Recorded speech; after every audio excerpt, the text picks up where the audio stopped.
Mr. Garcia. Thank you, Mr. Chairman. Thank you, gentlemen, for the testimony and your service. Mr. Secretary, I want to thank you for mentioning the spousal working conditions improving. I'm very proud that my spouse Licensing Relief Act was signed into law by the President in January under the VA bill.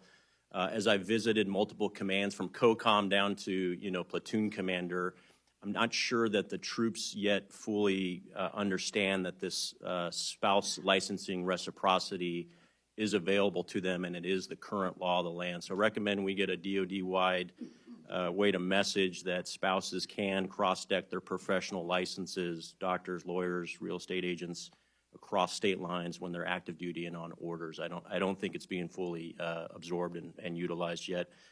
On the pay raise, I personally do not believe that 5.2% pay raise is enough, especially for our junior enlisted troops.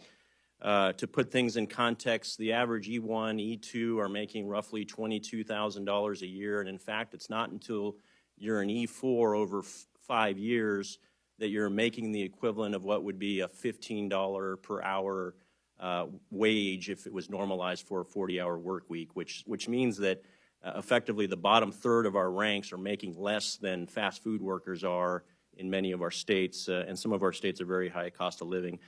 Given the recruitment and retention challenges that we have, I think we have a collective action here between this committee, Armed Services Committee, as well as in the Senate and DOD to look at how we can maybe not take a one-size-fits-all pay adjustment of 5.2% and get our junior enlisted specifically above that $32,000 a year number, which is the equivalent of $15 per hour.